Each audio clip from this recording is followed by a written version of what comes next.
नमस्कार दोस्तों, smart draughtsman में आपका स्वागत है।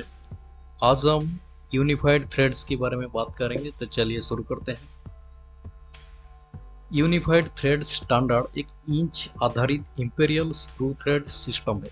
ये अमेरिका, कनाडा और ब्रिटिश कॉमनवेल्थ देशों में स्टैंडर्ड है। इसमें मुख्य 3 सीरीज होती है। पहले UNC unified national coarse, second UNF unified national fine and third UNEF unified national extra fine. Unified thread की विशेषताएं क्या है? इसका थ्रेड एंगल 60 डिग्री है, जैसे मेट्रिक थ्रेड में होता है। इसका क्रेस्ट एंड रूट फ्लैट होता है। इसका मेजरमेंट इंच और टीपीआई थ्रेड्स पर इंच में होता है। ये इंटरचेंजेबल डिजाइन में फिट होता है, यानी अलग अलग निर्माता के बोल्ट और नट आपस में फिट होते हैं। इसको हम ड्राइंग में कैसे दिखाते हैं? For example half inch dash 13 UNC dash 2 है। हाफ इंच मतलब इसका नॉमिनल डायमीटर है। 13 का मतलब 13 थ्रेड्स पर इंच है।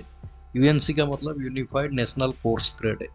2A का मतलब एक्सटर्नल थ्रेड क्लास 2 फिट, जो मीडियम टॉलरेंस में आता है। इसका हम एप्लीकेशंस देखेंगे। कहाँ कहाँ यूज होता है। ये मैकेनिकल बोल्ट एंड नट में यूज होता है। मशीन टूल असेंबलीज में यूज होता है। ऑटोमोटिव एंड एरोस्पेस इंडस्ट्री में यूज होता है। एंड पाइप फिटिंग्स और इंडस्ट्रियल फास्टनर्स में यूज होता है। मेट्रिक थ्रेड और यूनिफाइड थ्रेड में क्या डिफरेंस है? यूनिफाइड थ्रेड का यूनिट सिस्टम जो है वो इंच बेस सिस्टम है। मेट्रिक थ्रेड का जो यूनिट सिस्टम है वो मिलीमीटर बेस्ड है। यूनिफाइड थ्रेड का थ्रेड एंगल 60 डिग्री है और मेट्रिक थ्रेड का भी सेम 60 डिग्री है। यूनिफाइड थ्रेड का डेजिनेशन हम हाफ इंच डैश 13 यूएनसी में लिखते हैं और मेट्रिक थ्रेड में हम M12 × 1.75 दिखाते हैं।